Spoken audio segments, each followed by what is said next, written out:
చిట్యాల మండలం నవాబుపేట గూండాలో ప్రవహిస్తున్న చలివాగును మరియు చెక్ డ్యాంను సందర్శించారు చిట్యాల మండల బీఆర్ఎస్ పార్టీ నాయకులు కార్యకర్తలు। ఈ సందర్భంగా మండల మాజీ జడ్పీటీసీ గొర్రె సాగర్ మాట్లాడుతూ తెలంగాణ రాష్ట్ర తొలి ముఖ్యమంత్రి కేసీఆర్ సహకారంతో మాజీ ఎమ్మెల్యే గండ్రా వెంకటరమణారెడ్డి రైతుల సంక్షేమం కొరకు చెక్ డ్యాం మంజూరు చేయించి నిర్మించడం జరిగిందన్నారు। అబద్ధాల వాగ్దానాలతో కాంగ్రెస్ ప్రభుత్వం గద్దెనెక్కిన తర్వాత మరీ రైతుల పరిస్థితి అగమ్య గోచరంగా మారిందన్నారు। ఈ కార్యక్రమంలో మండల నాయకులు మడికొండ రవీందర్రావు, పెరుమాండ్ల రవీందర్ గౌడ్, పిట్టా సురేష్, అరేపల్లి సమ్మయ్య, గ్రామశాఖ అధ్యక్షులు సాదార్ రాజు, పప్పు శ్రీనివాస్, వలబోజు నరేష్, ఇసంపల్లి రాములు, వర్లపల్లి సాంబయ్య, పర్లపల్లి తిరుపతి, భద్రయ్య, శివ కలకోట, కార్తీక్, సంపంగి రాజ్ కుమార్, ముసపురి రవీందర్, చెరిపల్లి అశోక్, సంపంగి శ్రీను, మిర్యాల రమణకుమార్, చెరిపల్లి దేవేందర్, మొలుగురి వంశీ, ఓర్సు శ్రీకాంత్, ప్రశాంత్ పాల్గొన్నారు।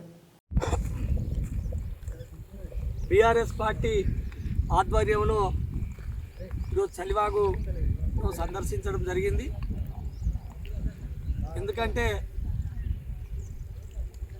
గత ప్రభుత్వం బీఆర్ఎస్ ప్రభుత్వం అప్పటి ముఖ్యమంత్రి గారు అప్పటి స్థానిక గత ఎమ్మెల్యే గారు మంజూరు చేసినటువంటి యొక్క చెక్ డ్యాము ఆ రోజు బీఆర్ఎస్ ప్రభుత్వం ఆధ్వర్యంలోనే పూర్తయింది। మరి ఆ రోజు ఉన్నటువంటి ముఖ్యమంత్రి గారు రైతుల పక్షాన ఒక రైతు పక్షపాతిగా రైతులకు రైతు బంధు కావచ్చు, రైతు సంక్షేమ కార్యక్రమాలు కావచ్చు, రైతులకు నీళ్ళు ఇవ్వడం కావచ్చు, రైతులకు కరెంట్ ఇవ్వడం కావచ్చు, అనేక కార్యక్రమాలు రైతుల పక్షాన చేసినటువంటి ప్రభుత్వం ఆ రోజు బీఆర్ఎస్ ప్రభుత్వం। మరి అబద్ధాల వాగ్దానాలతో కాంగ్రెస్ ప్రభుత్వం గద్దెనెక్కిన తర్వాత మరి రైతుల పరిస్థితి అగమ్య గోచరంగా తయారైంది। మరి రైతులకు ఈ కాంగ్రెస్ ప్రభుత్వం అధికారంలోకి రాగానే మరి ఎక్కడ చూసినా కూడా చలివాగులు కావచ్చు, మోరంచవాగు కావచ్చు, చెర్లు కావచ్చు, ఎవైనా కూడా మరి గత సంవత్సరం నుంచి మరి రైతుల పంటలన్నీ కూడా ఎండిపోయి వాగులు, వంకలు, గొర్రెలన్నీ కూడా మరి బీరువాడి మరి అనేక ఇబ్బందులతోని రైతులు సతమతమవుతూ ఉన్నారు। మరి ఈ ప్రభుత్వానికి రైతుల పక్షాన బీఆర్ఎస్ పార్టీ డిమాండ్ చేస్తూ ఉన్నది, రైతులు మరి బీఆర్ఎస్ ప్రభుత్వంలో మరి రైతులు సుఖ సంతోషాలతో ఉన్నారు। మరి పంటలు మంచిగా పండినాయి, మరి 2 పంటలు పండినాయి। వాషింగి కాలంలో ఈ చలివాగు ప్రాంతాన్ని ఆ రోజు ఉన్నటువంటి ఎమ్మెల్యే గారు మరి సస్యశ్యామలంగా వాటర్తో నింపించేది। మరి గత సంవత్సరంలో నీళ్లు లేక మరి రైతులు ఇబ్బంది పడి ఆ రోజు పంటలు ఎండిపోవడం జరిగింది। కానీ ఇక్కడ ఉన్నటువంటి స్థానిక కాంగ్రెస్ నాయకులు రైతులకు చెప్పారు, మేము నీళ్ళు ఇడిపిస్తాం, మీరు పంటలు వేసుకోండి, ఎలాంటి ఇబ్బంది లేదని చెప్తే పాపం రైతులందరూ ఆశతోని మరి వాషింగ్ పంటలు వేసుకోవడం జరిగింది। కానీ వాషింగ్ పంటలు వేసుకున్న తర్వాత మరి ఇక్కడ ఉన్నటువంటి చెక్ డ్యామ్ కావచ్చు, చలివాగు కావచ్చు, ఎండిపోతే మరి పట్టించుకున్నటువంటి నాదుడు లేడు।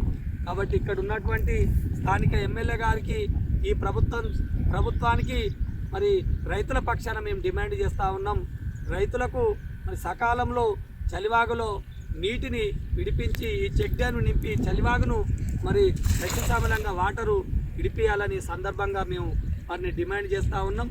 ఎందుకంటే గత బీఆర్ఎస్ ప్రభుత్వంలో చలివాగు కానీ, మోరంచవాగు కానీ, మానేరు వాగు కానీ మరి సస్యశ్యామలంగా ఎండాకాలంలో వాటర్ వచ్చేది, ఎండాకాలంలో చెరువులు నిండి ఉండేది।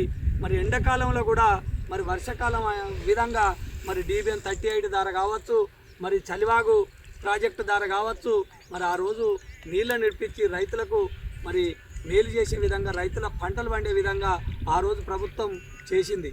మరి ఈ రోజు ఉన్నటువంటి రైతు పక్షపాతిగా చెప్పుకున్నటువంటి ప్రభుత్వం, అబద్ధాలతో గద్దెనెక్కినటువంటి ప్రభుత్వం మరి ఈరోజు రైతులను మర్చిపోతూ ఉన్నది, రైతు బంధు ఎగబెట్టింది।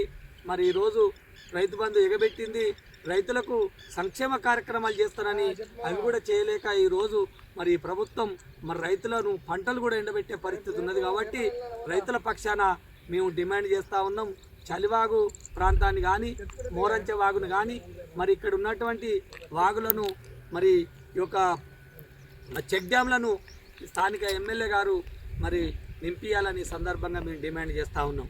ఇక్కడ చూస్తూ ఉన్నాం, ఈ యొక్క చెక్ డ్యామ్ను, ఈ చలివాగును మేము చూస్తూ ఉంటే ఎండాకాలంలో మరి మేలో ఏ రకంగా అయితే ఉన్నదో ఆ రకంగా ఈరోజు ఉన్నదంటే రైతులు చాలా ఆశ్చర్యానికి గురవుతూ ఉన్నారు. మా పంటలు మరి అనేక పెట్టుబడులు తెచ్చి వడ్డీలకు తీసుకొచ్చి మేము పంటలు వేసుకున్నాం, మా పంటలు ఎండిపోతే మా పరిస్థితి ఆత్మహత్యలే శరణ్యమైతే అనే విధంగా రైతులు వాపోతున్నారు. కాబట్టి మరి రైతులను కాపాడే విధంగా ఈ యొక్క ప్రభుత్వం మరి పనిచేయాలని సందర్భంగా వారిని మేము డిమాండ్ చేస్తూ ఉన్నాం.